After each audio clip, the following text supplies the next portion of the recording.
Everyone, from me, Brent Graham of goodforthegame.co.za. It's time for the Handicap Rugby Chat That Matters. We've got some great international rugby to talk about this weekend, and a top panel to do so. We'll take a look at them in just a second. Let's start at the bottom of the screen. I wasn't sure we'd get him on the show in this international series because he was at Murrayfield, he was at Twickenham. He tells me he's sitting in his office now, Harry. I mean, this is probably the second time this year you've been in your office. You travel around the world so much. Great to have you on the show, mate. I'm sure you had a great trip.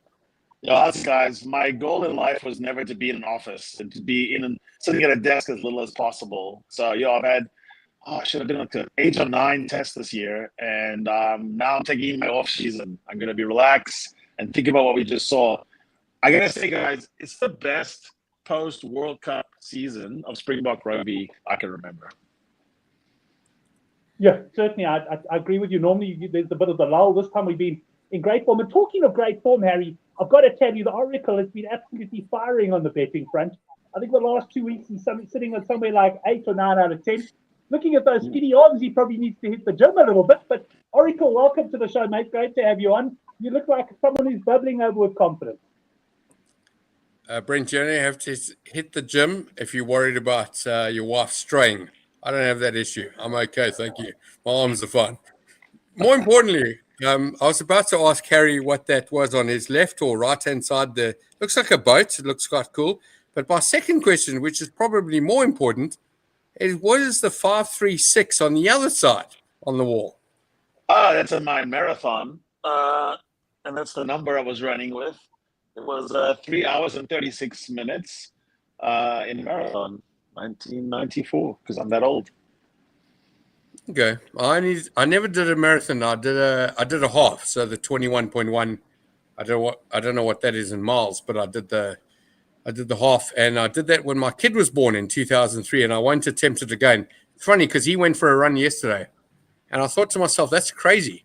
I was happy. I used to ride a bicycle to the pool, do 2Ks. I used to ride 5Ks to the pool, do a 2K swim, ride 5Ks back, and then when I got home from work in the evening, I said, I don't want to run anymore. So I used to do triathlons, and I didn't enjoy the run. The ride and the swim were my favorite. But yes, I did cruise over the last 2 weeks, and I'm expecting to cruise again this week. So this week looks easier than the last 2 weeks, and that's probably the red flag. So let's see how we go. Well, all I can say is even an out-of-form Oracle is full of confidence. So an in-form Oracle is surely going to be flying. Well, welcome, mate. Good to screen. Of course, him and Oracle have never been seen in the same room together. We're not sure they're not the same guys. He's come on the show. And Simbo there from Gqeberha, I hope I pronounced that right. He's on as well. Good evening, gents. Well, guys, we've got some great rugby to talk about. And let's start with you, Oracle. This is, of course, Friday night's game. We've got France. And I must admit, just to say, I also had a jolly good weekend as well. My only regret was getting a bit greedy in the box game. And in the newsletter, I went -9.5. But by the time, I'd taken -7.5 earlier in the week. I took 9.5 and I took more 7.5. So that wasn't bad. But France beating New Zealand was a big result for me. It was a tight game, Matt. We had France here against Argentina, Oracle, -10.5 and a points line of 53.5. I'm going to take you back to 2007, Brent. So Argentina are playing France in the opening game of the World Cup. And the handicap was around about this number, 10, 12, 14. It could have even been as low as 8 or 9. I really can't remember, but I do remember it being quite low. And I took a bet with a guy called Larry Southwood. He's not with us today anymore. He used to run a restaurant in Durban in the Musgrave area. And I took a bet with him, and I said to him, Argentina win this game. And he said, there's no ways. He did give an adjective to that, which I can't do on this family show, obviously. We are talking about betting, but still, we've got to be worried about those 18-plus people hearing Oracle's ex-Durban language. But anyway, I had a bet with him, and Argentina won the game. And then he came to me a bit later when Argentina had to play against France later in the tournament. And I think it could have been the semi-final. I can't remember, the 2007 World Cup, and they won again. And I won more money from him. This time he owned a restaurant, and I ended up having a couple of free lunches from him. But more importantly, what he didn't get, and what a lot of the public don't get with this particular fixture, is that I don't know these players, the Argentinians. I don't know the French. anyway. But a lot of these Argentinian players, and I'm going to suggest as much as 80, 90% of them, they actually live in France. They live there. This is where they play. They don't play elsewhere. This is not a home game for them, but it's as close as a home game gets. I'm going to tell you, don't bother. As I said last week, and yes, I did win a little bit of money. Sorry, back the plus to cover your on the board stake here. Argentina can win this game. For me, the plus is almost a certainty. France don't beat this Argentina team by more than 10. I'm sorry. Even 12. I know they had 12 and 14 earlier in the week. I'm still a punter at plus 10. It's too much. Argentina will drag them very close. This is a big year for them. We watched them play Ireland and get not just within 3 points what the final result was, but they actually had many opportunities to score. So maybe they had a bit of white line fever at the end of the game. But this team's good enough. They've beaten South Africa. They've beaten New Zealand. They've beaten Australia. They almost beat Ireland. I'm going to tell you, this is as close as a home game as close as a home game gets. This game, they can win. And if they don't, it's by a couple. Plus, big runner. And on the board, Argentina win this game on the board. Massive runner as well. Do not take minus. If you're a minus punter here, I'm telling you, do not have a bet. Either have a bet on the plus or don't have a bet. Well, Sean coming in, he's saying France looked very good last week, but Reed likes the French. It's an interesting one, this, Harry. I found myself leaning towards the Argentina plus here as well. But they said, Nag, we spoke about it actually on last week. So guys were saying, can Argentina put in 2 performances in a row? And I said, guys, I don't count the Italy game as an Argentina performance. But I do count the Irish game as an Argentina performance. I thought they did excellent to get back into that game last week. And the question is, can they duplicate that performance against France? So very interested to see, Harry, your thoughts on this one. But before you talk, Harry, tell me how right I am as to how many of these people actually live in France. Because I'm guessing, but I think it's an educated guess. I don't think I'm that far out.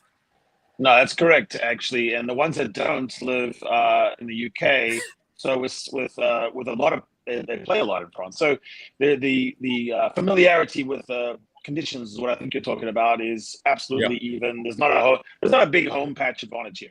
Second, this is not the same old Argentina as we've been used to seeing for so many years. So yes, there's a bit of up down in them, there's a bit of flakiness, but so it is with the French. So the French just partied like it was 1999 when they beat the All Blacks. They acted like they had won the World Cup back, and so there's a come down from that too. And I'm worried about for the French, could they back it up? They haven't traditionally had 2 or 3 good results in a row either. And then on Argentina, they feel rightly aggrieved, almost robbed by what happened at the Aviva, because not only were there 4 or 5 ruck penalties that could have been called, there was this phantom mystery knock-on at the end that the TV producers never showed. And so sometimes when you feel like you were done hard, done wrong, you come out the next week and you go, now we can do it. We can make this the best season in Argentine rugby ever, because I think that's true. If they were to beat the top, like All Blacks, Springboks, and then go on to beat the French at home. Contepomi is a different kind of coach. He doesn't seem to let them go into ups and downs. They had one bad down game against All Blacks, but for the most part, they've been able to recapture their form. I also like them on the loose forward, and I think the way they're refereeing the rucks in this Autumn Nations series thing is they're allowing a lot of counter ruck, messy rucks, dirty rucks. Springboks have been okay with it. And the French have been okay with it, but I think Argentina is also okay with it. They gave Ireland trouble. The final thing is there's a bit of the French club where I think the French national side is a bit of disarray. I mean, they had Jalibert walk out of camp because he wasn't put on the top. Dupont looks like he's pouting because he isn't giving as much ball. And there's a bit of I think the French could have a meltdown. So I'm going all the way with Argentina on this one. I actually think it's going to be a close match. It'll be decided by, 2 or 3 points either way. And actually, if I was to pull something out of my hat, I would say Argentina takes it. Okay, so the boys are aligned. Your Oracle, you want to add anything there? Yes, I just remember as soon as Harry said Contepomi, I remember sitting in the office. We're trading the game live, and if he's watching JP, his name's JP. I can't remember his surname now, but he worked with me. He's one of my traders at the time. And I remember when Argentina scored to get the handicap in one of those games in the 2007 World Cup, I just went ballistic and shouted, "Get in there, son!" and Argentina all the way. And what I mean, I just remember shouting, but contemporary and sticking in a few adjectives in there. So, yeah, I remember he was a player at the time in the 2007 World Cup. They came third, obviously, as we know, and that's what got them into this rugby championship. Finally, they started talking about it in 2007. They finally got it in 2011. So, yeah, I'm definitely an Argentina punter here. Plus, the way to go and stick a little bit on the board because they can win this game. And I'm going to say they will win this game. Right, let me come in with my 2 cents worth. They're leaning towards Argentina. I've just brought up the weather forecast. Yeah, not terribly bad, but looks like there could be a rain about a kickoff and quite high humidity levels. I actually think we're going to get a bit of a scrappy encounter here. I think under 53.5 points could be the way to go on that game, gents. Obviously, be sending the newsletter out tomorrow, so subscribe to that in the box below if you're not there as well. Quite a bit of support for France in the live chat. I must tell you, we got Sean going. He's with France. Dan is with France as well. And Farid, I think, is also with France, expecting them. Yeah, but are they saying minus or are they saying board here? Because France on the board at, what is it, minus 10, 1 to 5. Sure I don't know if you could be calling that. I think they're calling minus. I mean, you guys are, I think they're calling minus France. I mean, if they call him board France, they're not going to get any prizes for calling that one at the price. David's coming in and saying, not from me. Anders could be the player. My Blutterskroon is going against his mentor Oracle. He's going France on the minus. There we go. He's on the minus. I respect the one who calls the minus. So what we got is we got the 3 panelists saying one thing, and every single other person watching the show is basically saying something else. Anyway, I've got a couple of questions as we go along that I want to ask Harry in particular. And let me start with Harry on this game. Ireland up against Fiji.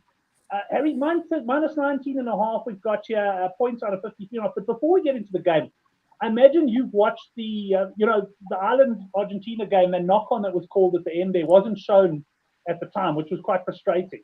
And then subsequently, we've sort of seen the angle, and some guys have got, there's the knock-on, and I agree, there was a knock-on. But there was a lot of other stuff going on in their ruck before the knock-on. What did you make of it? Do you think, in retrospect, right decision made with a knock, or were Argentina a bit unlucky perhaps not to get a penalty there? What do you think?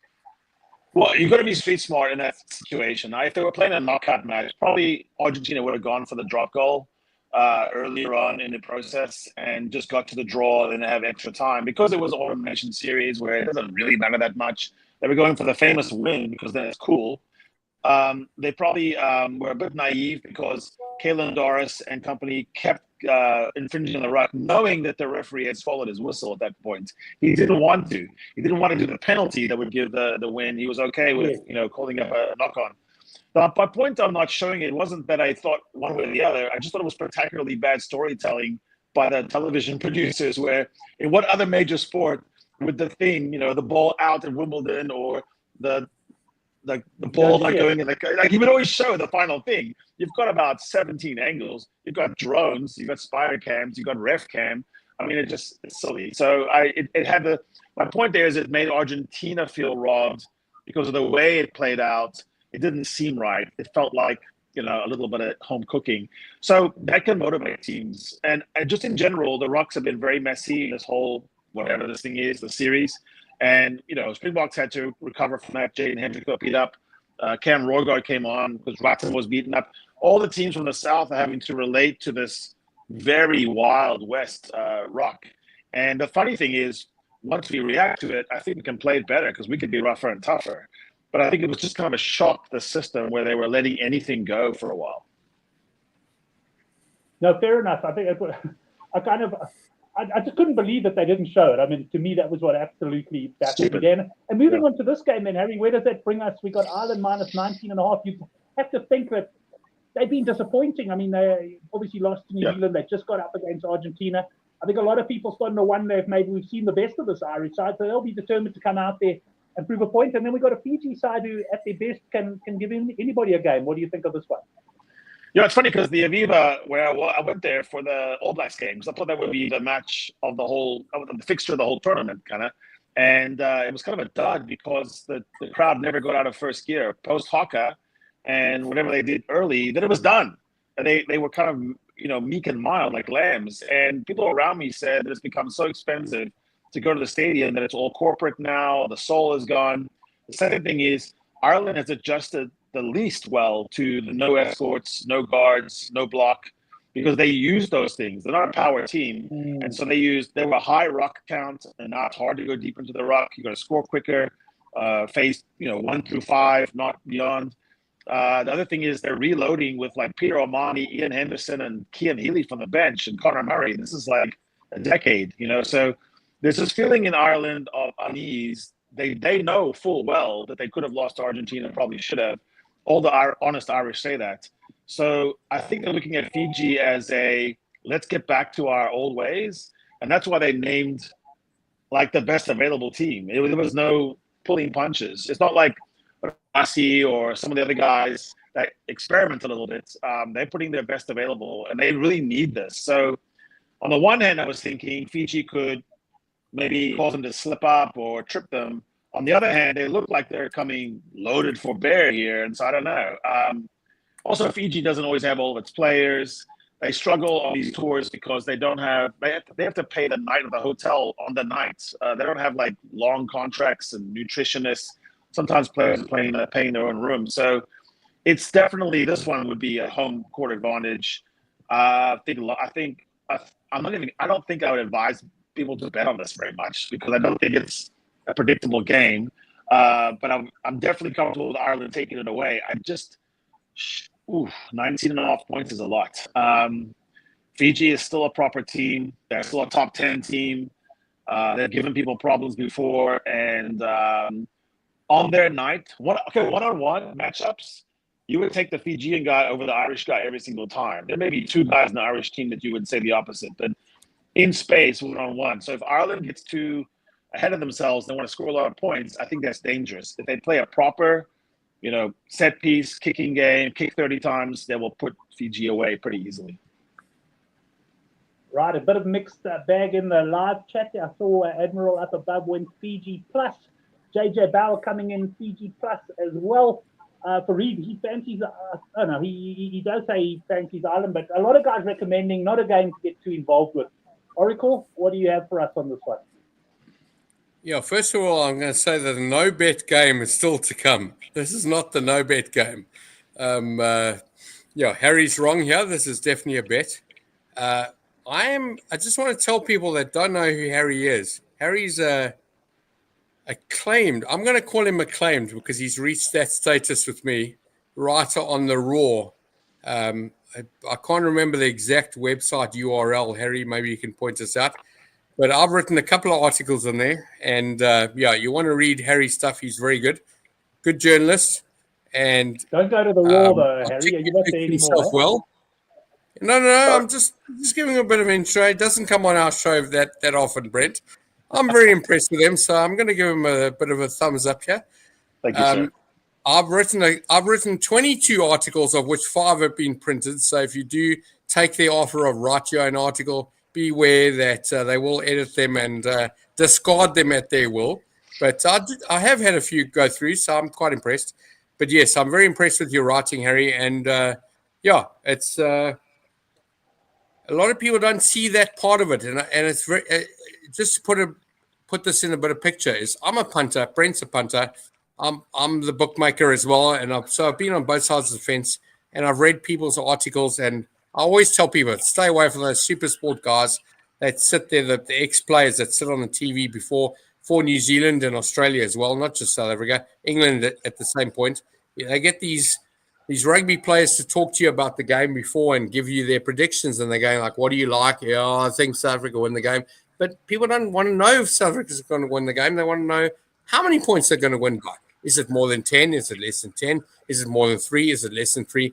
And that's the biggest problem. And you're far better at that because you've been on this side as well. So, guys, go read Harry's stuff. I'll tell you in this game, this is 100% about the I'm going to tell you Ireland. I'm not punting Ireland in this series. I was out of it with the first game they played.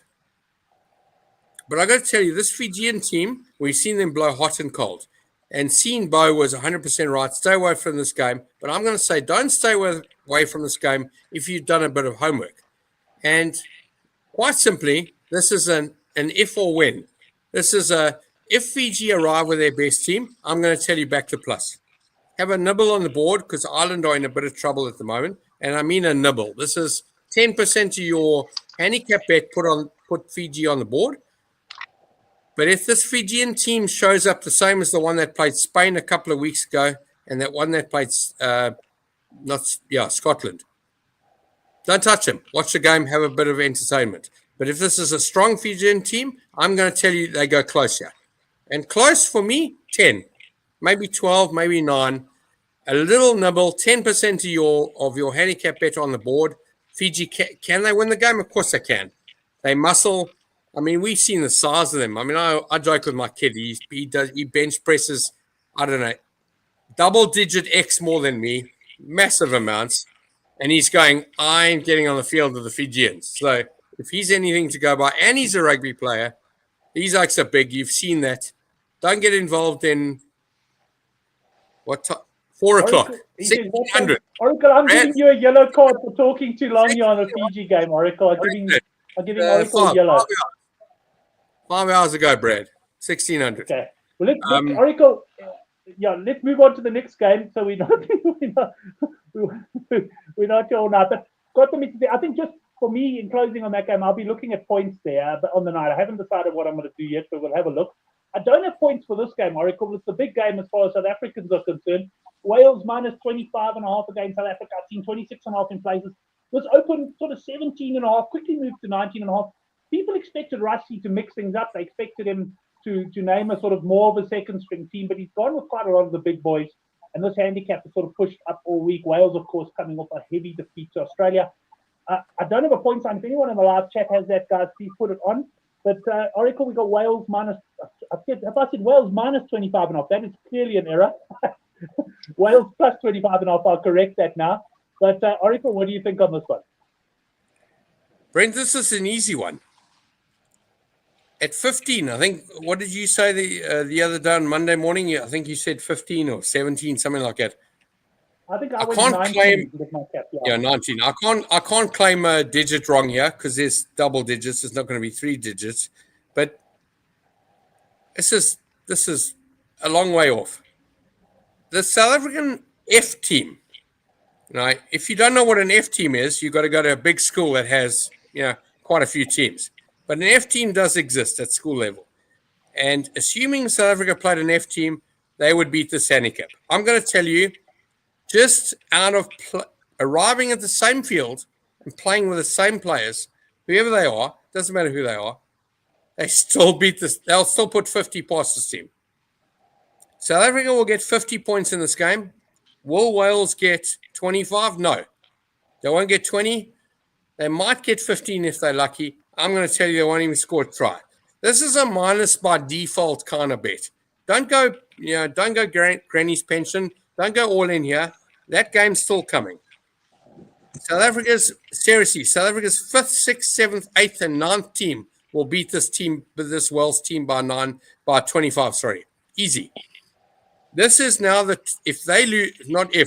they lose this 12th game, they will have lost 12 games. Mathematically, obviously. Yeah, this is the worst team, and I called it last week, and I think I called it the week before. This is the worst Welsh team in the history of Welsh rugby. 12, and I think this is the last game. Correct me if I'm wrong, Brent. They're going into the Six Nations. They're going into the Six Nations. They're likely to lose those 5 games as well. We could be looking in June when they come to the Southern Hemisphere, and I'm not going to pray to anybody here, but whoever they land up with could be Fiji, Tonga, Australia, New Zealand. I know New Zealand's playing France. I know Georgia's coming to us, but whoever they play against, they could go into 20 plus games losing in a row.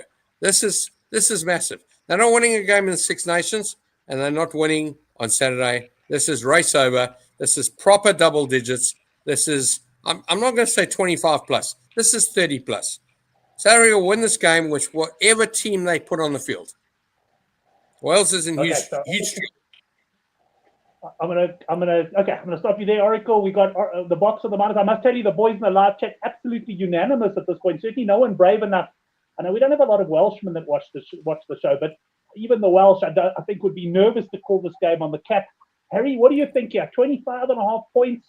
I mean, should we still be thinking the Box are going to win by more than that, or are we getting to the point now where you rather call a no bet? No, the Box will score more than this and beat them by more than this. Wales going to struggle to score a try. It's not like the Wallabies, who do let in lots of tries, and the Wallabies still got to 50. Box will get more than 50, and Wales will not score 2 or 3 tries against the Box. Wales is in disarray. They're in disarray from a horrific report about abuse at the WRU. They're in a disarray because their coach is talking about dead men walking. None of the assistant coaches are motivated to stay up till midnight and have cool plans, because it doesn't matter. Most of the players are looking for ways to get out, make some money somewhere else. It's the doldrums, and like Oracle says, it's the worst. It is actually historically the worst team that they've ever had for a proud rugby nation. The problem is now, because Rossi went ahead and picked Big Buck team, it's not. There's no release. There's no escape. It's even if the brothers Hendricks struggles at 9 and 10, you've got this Reinach, Pollard, Eben, Arkia. I mean, everyone runs on like the proper bomb squad, but it's even souped up. So I would think it's actually just a formality. It's a bit like the Tyson Paul fight. There's nothing on really. I would say it's going to be stacked, and I just think that's sad actually, because everyone that looks at Wales and says what a great history, and they're really in trouble. Here's the thing also, there's so much of a difference in caps that's a problem too. Maybe if you thought the Box were putting on some young guys, but it's really not. Hanekom is coming off the bench, and obviously that's an eagerly awaited thing. I think Rossi wants to end Gatlin's career. I think Rossi has never forgiven Warren for his kind of holier than thou, pious choir boy charade, where he was trying to pretend that Rossi was such a bad boy during the Lions team. Warren started it with saying that TMO was cheating, and he also hides behind that. He writes articles almost every month where he relitigates that thing, and I think he's a sour old man and needs to go, farm cherries in New Zealand somewhere. Right, interesting. If that's Rossi's attitude, then I must say the Welsh are definitely in for a long time. Oracle, final word for you in this game before we move on. Yeah, so I was telling a guy at work this week, and I said to him, what's funny about this game is Wales are on their biggest losing streak right now. So they're 11 down, 10, 11, I can't remember the number. But if you remember when we were with I forget the coach's name. He's on Super Sport all the time. We won 17 wins. Nick Mallet. So we get to Wales, and the handicap's -6 South Africa, and they lose by 7. Wales, this team, okay, I know it's different players. Obviously, it's 25 years ago. But this is a team that knocked us off that losing streak. The winning streak. We were going for the record of 18 wins in a row, which was equaled by New Zealand and England. But this team that's lost 11 times in a row, and by my count, will be 17 by the time they get to the southern hemisphere in June, is the one that beat us. That's crazy. Crazy. Yeah, I think South African fans would be absolutely shocked if the Welsh did beat us. But I hear you, stranger things have happened in the game as well. But I'm going to go back to Harry to start off on this game. We've had quite a bit of movement in this game, Harry, mainly because people expected New Zealand to feel the sort of a team, perhaps more of a development type of team. Even then, they were 24-point favourites against Italy. We've seen a big move now to Italy plus 30.5. The All Blacks obviously going out there, looking to finish strong. Points line of 63.5. Italy, I must admit, been disappointing in the bits I've seen of them, certainly hammered by Argentina. Harry, what do you think here? 30.5. This All Black team put their heads down and really go for it. You've got to think they can beat us. Yeah, the rules makers and the law amenders, in their infinite wisdom, have actually made, with all their changes, have actually made it harder for teams like Italy and rewarded a proper power team like the All Blacks are now. Tamaiti Williams, Tyrrell Lomax, they're a big pack now. They are basically playing Powerball. Wallace Atiti, those guys. I think actually it's going to be really brutal. And the one thing, so we're better than the All Blacks now, the Springboks, and clearly the number one team in the world. But the one thing New Zealand does better still is run up a score sometimes. I just have the ability to score quickly and, like put the numbers up to help as punters. So I actually feel more comfortable about this one maybe than any of them because I think Italy has essentially given up, just like Wales. They seem to have taken a big backward step, which is surprising because, I don't know, about a year ago we were talking about Italy's on the up and, they beat Wales and they beat Australia. And now it seems like they just cannot get to the rucks. They don't resource their rucks. They don't clean rucks. And in today's, the way they're interpreting things now, you got to have a good, strong chase team. You've got to counterattack, and you've got to have, speed, assassin killers. And that's what All Blacks have. The only one you can see on the Italian side is sort of a one-man band. That won't do anything. You cannot get around the new All Blacks with one guy. I think the All Blacks can score from everywhere now. Very impressed by Satiti. I know he's one of the World Rugby's breakthrough guys, and that's well earned. Yeah, I think he's got a good chance of winning that. Two questions. One first of all for Hamster Tube. You said I reminded you of Morkel. Is that one of the Morkel brothers, LB Morkel, or was it Morne Morkel? You look like Morne Morkel, correct? No. Morne Morkel. If you lose 5 kilograms, you look like Morne Morkel. And that's a compliment. And Harry, I want to ask you a question. I don't know if you saw. I was watching the breakdown and the post-match interview with Razor Robertson. It was obviously the big moment in that game came about 5 minutes from the end against France, where they got the penalty and they chose the 3 points, could bull them within one, and then they never got back into France's half. So they never had that opportunity. Twice. Yeah, they did. But the second time, let's call it the final penalty, they at that stage you had to think, are they going to have enough time to get back downfield? And he obviously backed the team to do that. But I don't know if you saw the interview afterwards. I found it quite interesting. And so did the panel on the breakdown there. Razor didn't really back his captain there. He was kind of like, oh, look, and then he kind of said, we'll talk about it, as if to say, like, it was the wrong call. And I thought it was quite interesting. I thought it was a bit of a strange move from the coach. Did you check that interview? Yeah, I thought it was kind of astounding. Razor turned to his left and he kind of studied Scooter Barrett as if he was like, a strange animal or something. He was like, what are you saying? Here's the thing. These guys been together down in Canterbury at the Crusaders forever. It's impossible for me. It's inconceivable that Scott Barrett wouldn't know what Razor wants to do in that situation. And Scott said, on further reflection, I'll have to reflect on that. He was obviously doing a walk of shame. And I felt like Razor let him do that and grovel. And I thought that was bad form. I thought the coach should have jumped in there and taken the heat. Whatever it was privately, they could go back and talk about it. Two grown men, but I didn't like that he let him suffer. I thought Scott Barrett did a good job of standing up and taking responsibility. Also, it's not that difficult to run on a signal from the touchline. It's like, this is not like 1942 or something. There's a way for someone to talk to someone and tell someone. And I know that every time people want to do a kick, the guy just runs on with the tee. That's the signal. No, 100%. You'd think there'd be a way to do it. And look, the other thing I'm going to say about the decision is this.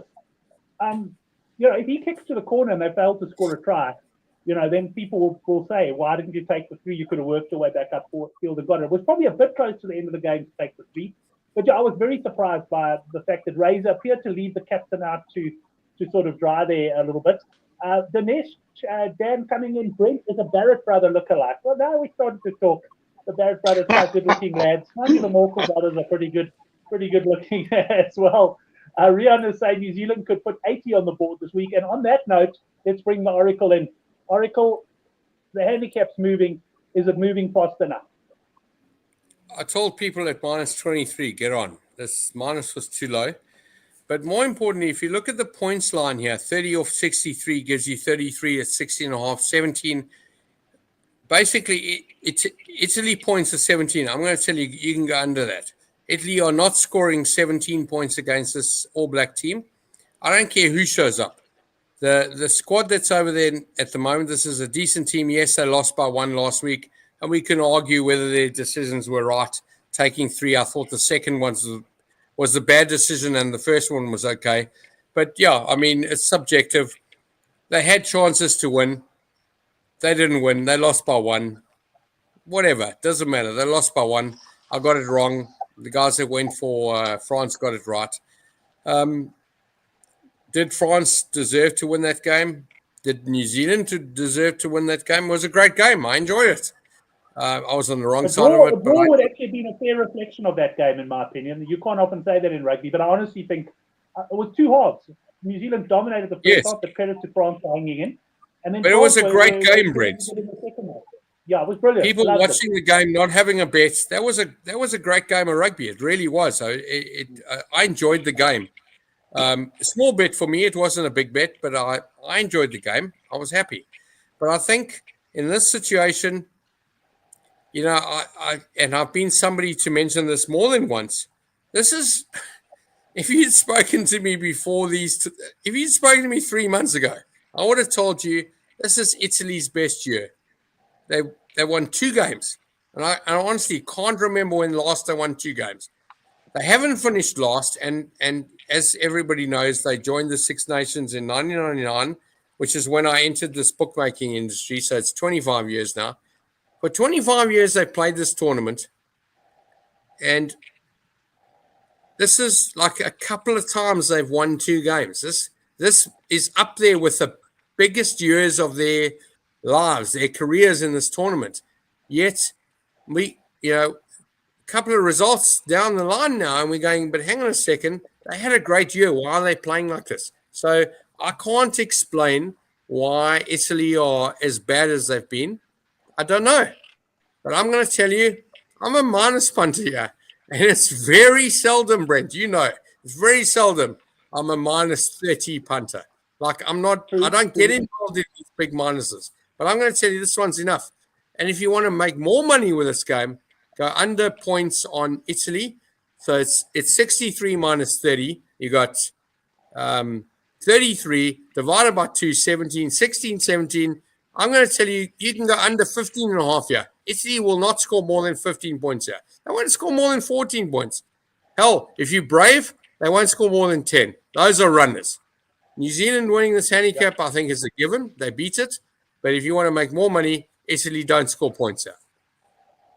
Yeah, I must admit, I like that Italy unders play a little bit there, but also for me, probably New Zealand will do enough to beat this handicap. Any further comments on this one, Harry? Oh, no, I think the Stormers would beat Italy this weekend, so that's all I think. The Griffins would beat them, Harry. The Griffins. Right, let's move on to what I think is it is based on the betting. It is the game of the weekend in terms of the betting, and Oracle will bring you in here. Scotland, there was minus 2.5 early in the week, so been a bit of money for the home team here against an Australian side. I was on them. Australia really helped me. I was on them at 5-1 against England. I backed them again last week against Wales. I was overs on their tries as well. Quite a nice bet there as well. So I really liked Aussies. It's a big ask for them to beat Scotland at Murrayfield. The money's coming for the home team, but Oracle, judging by that shake of the head, it's not Oracle money that's moving this line Scotland way. No, there's 2 problems here. First of all, they got the wrong favourite. Australia, if you're not making Australia favourite in this game, then you do not understand rugby. Australia definitely should be favourites here. Second thing is, the runaway train reminds me of that there was a movie or a series, I can't remember, going into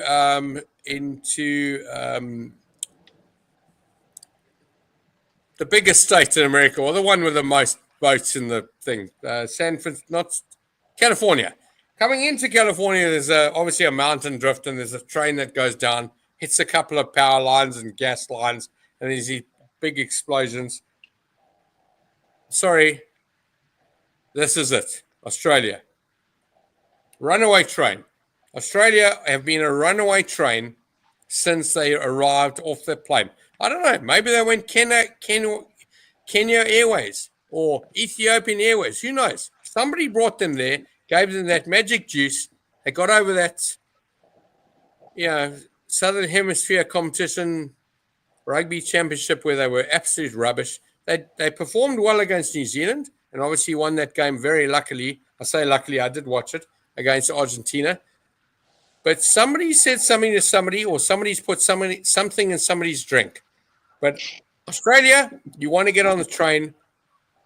They are winning.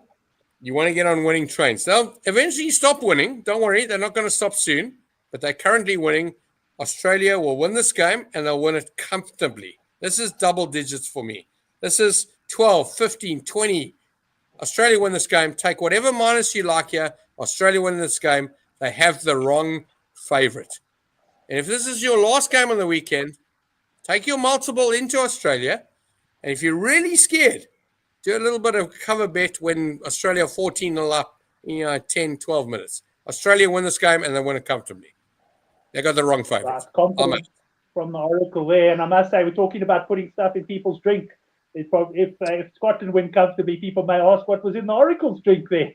Harry, what do you think of this game? I must say, I'm a big jolly Aussie fan and that, but the closer we get going, I actually think Scotland will win this at home, and I'm not sure the handicap. I smell a bit. Of a game here.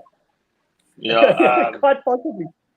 I just actually finished and posted my article for the Roar. I'm chasing my 2 millionth view. So thanks, Oracle, for the shout out. I got 5,000 on my article, and I was happy. If you got 2 million, you did very why well. do I think you didn't write for the Raw anymore? You still write for them then? I must have mixed it up with something. That's what I was. No, I do. I pod elsewhere, but I pod an 8-9 combo like a rugby. Yeah. But no, I'm writing for the Roar still. And they go, they're paying me, Oracle. So I have to write. Yeah, well, pay me soon as well. So when I get my 2 million view, it'll be on this article, which is how does Australia beat Scotland? I just finished writing it, and I got to tell you guys, I thought it was actually quite confusing because the weather is the great equalizer here. If you look at the results between the Wallabies and Scotland go back to 2019 and then go forward, only in Murrayfield. So they score a lot in Australia. But these teams don't score that much. This is an outlier, and Scotland was the one who was the outlier. Most of the time, it comes down to a kick. It's Bernard Foley makes a kick. James O'Connor misses one. Finn Russell makes a kick. It's actually been a squirrely rivalry, and a lot of it's come down to contentious decisions. I mean, famously in 2015 was Craig Jobert ending his career because World Rugby hanging out to dry. Yeah, that was the semi-final in the World Cup. I remember that. Yeah, these two teams are weird. They seem to sort of negate each other. So sometimes that they don't necessarily score that many points aggregate. The other thing is it's going to be almost snowing. It's going to be windy and wet, and the temperature is going to hover between 2 and 4, maybe even get to 0. So that's a tough slog for the boys from Brisbane and from Sydney and from down south. You could say that people from Canberra are used to cold weather, but not like right now. And also, that's a Pacific Island team now, Australia. So I think the weather could be a problem. The biggest problem I find for Australia continuing its form and beating them easily would be that the 10, 12, 13 and wings complex with Kinghorn at the back. Finn Russell, Sione Tuipulotu, and Hugh Jones were trouble against the box. They couldn't finish those breaks, but they make the breaks. They will finish those against Australia. So I worry about that. The defensive capabilities of the Wallabies has not been that good. They let Wales score 20 points. They let Georgia score 25 points. They let All Blacks and Springboks score 30 points a game always, and they let in 37 points against England. So Finn Russell has been driving a pretty high-octane offense for a while. That attack's going to score 30 points in good weather. In bad weather, I'm almost thinking about 18, 17, 15, 16, that kind of game. I'll spend another bit. Yes, I actually would back Scotland by 2 in this one. Right, so maybe I know Johannes is saying either team by 1 to 7, which is either team can they win the game by 1 to 7. I quite like that bet in games. I actually went for it on the Good for Game preview for France New Zealand last week, although I ended up backing France. So that's a nice one if it's tight. And it's going to be. I mean, this is going to be a very interesting game. 54.5. I'm thinking with the weather not being that good, could possibly be an unders play here. Oracle, you looking restless? Anything you want to add on this one? No, I'm just amazed that I found a game that no one else has found. Have I watched these Australians incorrectly? I gotta say, Brent, I remember the articles, and Harry will probably back me up here over the years of, when the Southern Hemisphere wins all the games, there'll be a comment about it, and when the Northern Hemisphere wins all the games, there'll be a comment about it. But a game like this, for me, Brent, on Monday morning before the bookmakers, and you have to admit this week they must have been hammered in Europe. They must have been hammered. You came up with handicaps before they did, and you had Australia minus, if I remember correctly. I still thought your -2 wasn't enough. I thought this was a -6 or -8. So when I saw yours, I remember I still sent you a voice message. For me, Australia were always going to be minus here. They've got the wrong favourite. If the money has come for Scotland, I'm going to tell you 99% of those euros and pounds are being taken in Europe and in England. South African money hasn't arrived yet. Australian money hasn't arrived yet. New Zealand money hasn't arrived yet. I'm telling you, these oaks have got the wrong favourite. Australia win this game. If you're scared, take them at the 15-10. If you're bold like me, go -9.5 and go and collect your money and go on holiday next week or for 2 weeks and have a big fat, I'm about to swear, turkey on whatever it is you have on Christmas Day. This is the bet of the week. Australia win this game. I wouldn't accept plus Australia. I'm minus Australia here. Sorry, I'm board Australia. Absolute minimum. Australia minus. Pick your minus. It wins. Done. Australia win this game comfortably. Yeah, interesting you mentioned that. I was about to bring up the handicaps. I did handicap this actually +2.5 Scotland to -2.5 Australia. Yeah. I remember seeing that and thinking you're too low. Yeah, but normally when I do the caps, I often, and when I'm different to the bookies, I then look at it and say, am I correct or am the bookies correct? And I actually say here, in retrospect, I think Scotland will start favourites at home. But I hear you. I mean, I was leaning, I've actually moved, as kickoff progresses, I'm leaning more and more towards the Scots here. I just got a feeling also, Australia have had a hard run, and Scotland they've had test matches. They had, they have? Fiji fairly comfortable. Then they obviously had the hard game against the Box last week. Not that tough. So yeah, interesting one. Your final word, Orica. I'm not going to let you say more than one sentence. So they win this weekend. What happens next weekend? It's what they call the home nations Grand Slam or whatever. Next week, boys, I promise you, when they come out on Monday morning, Australia beat Ireland as well. This is race over. They win all 4. And I promise you, if you can go back on Brent's channel here, and you can see what I said in the World Cup. I was all over Fiji. I was against Australia. So whoever it is has fixed this team. Australia win tomorrow. Not tomorrow, sorry, 2 days' time, Saturday. And I promise you, Australia win next week as well. They'll beat Ireland next week. Sunday, whatever. They'll beat Ireland next week. Let's move on to the last game. Harry, I just want to ask you something about writing for the Raw and making money. I mean, you write for the Raw and you get paid for it. Now, Oracle submitted 24 articles and only 5 have been published. Would you say that he's got to work on his strike rate if he wants to get paid? Or is my strike rate pretty good? I want to ask. How bad is my strike rate? He's a Franz Malher, but try scorer of the Raw. Yeah, he's not a Will Jordan. Now listen, Oracle writes really well. He did advise me that if I did some stats, predominantly stats articles, I'll do better. But yes, when I get to retirement, I will write some more. But I'm interested. Brent's put up a good question here. 5 out of let's round this off. 5 out of 20, so 25%. How often should I say it? Should I say it this way? What is the average strike rate of the amateur, the guy who sends in 100 articles? Is he getting 20% published, or is it lower than that? Oh, yeah, lower. Yeah, you're right. Okay. So I'm doing quite well at 20%. You're above average, Oracle. You haven't been told that at school. In fact, you weren't told that at school. Correct. Let's get Harry's comment on the last game. England, this handicap has moved out open -32.5. England -35.5. I had a quick look. I couldn't find the team, just the squad before this. Against Japan, who've been hell of a disappointing. A points line of 62.5. Harry, what are we going to do in this final game? England's been disappointing because they keep losing close matches because they don't close out. They stop scoring in the final. They yank Marcus off for moving around to fullback, and George Ford comes in, stuffs it up. But they've been scoring points. So the good news about this for England is, and they usually score good points against Japan, and Japan's also kind of done. Some of their top players are banged up as well. So the only thing in the back of my head that I wonder about is, but Eddie Jones would love it so much if they can pull a Brighton over England and be his former employer. But I don't think it's enough to just want something. I think you have to be good at it. So, England is ran into some buzzsaws here. Springboks, All Blacks, the Wallabies on one of their, best matches ever. So I still think they can handle Japan. 35.5 points.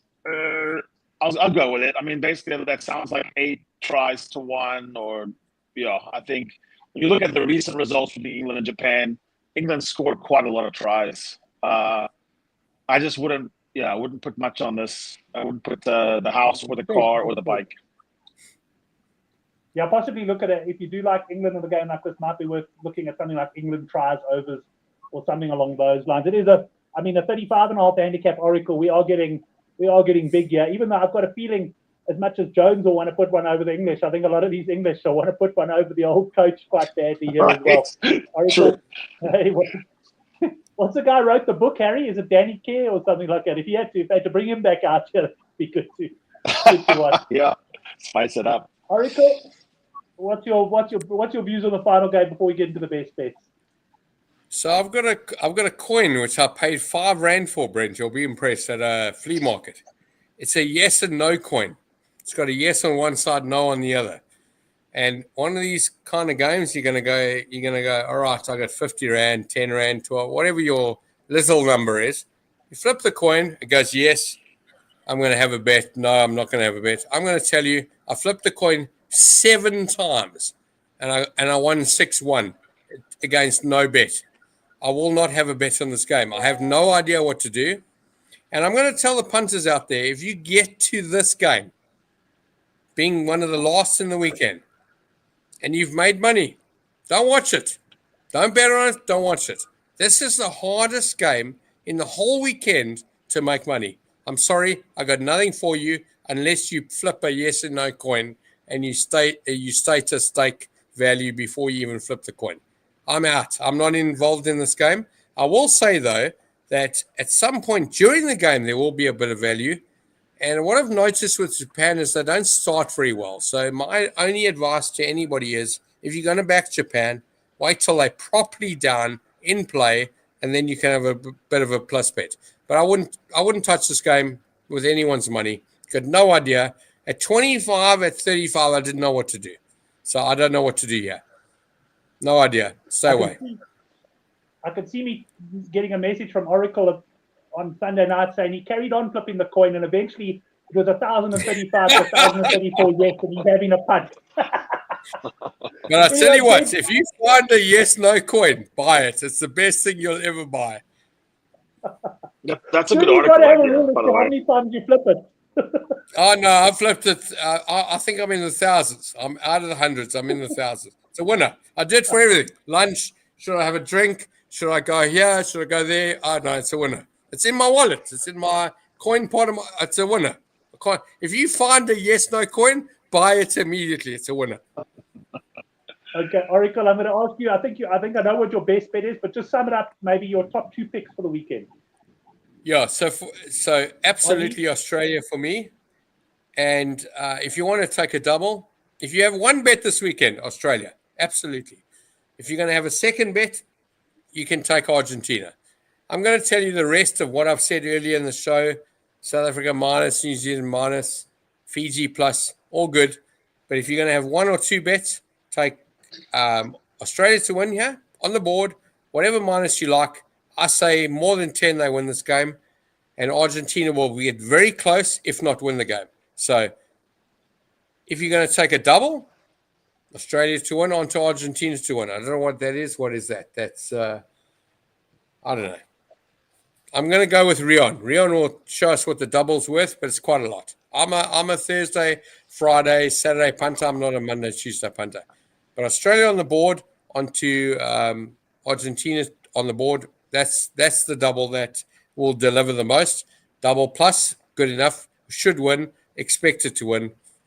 Australia, if you're having one bet, Australia on the board. Absolutely. That's the one. Right. Thank you, Oracle. And let's let Harry finish us off for the night. Harry, what are your best fancies of what we've discussed tonight? Yeah, best bets. I've got a 3-sided coin. I flipped it and I have a maybe on it as well. But I don't know, maybe. The worst possible bet would be on Australia, so no one do that. And the two bets are All Blacks and Springboks. And if I split between those two, I actually have more faith in the All Blacks running up a score than the Springboks, because the Boks are better at just making someone else not score. And so sometimes the flex is not as good for them. But I think All Blacks are in quite the mood. They feel like they were, they should have won that game, but they're really playing very well and they're scoring at will. So once you get like a guy like Caleb Clark or Mark Talea or anybody, they just run away. Will Jordan comes down to score tries for fun. Yeah, he's unbelievable, Will Jordan, the way he has the knack for the try line. Simbo just saying odds and odds. The double Oracle was talking about 9.46, and Jan Esthuizen's weekly treble Argentina plus 10.5.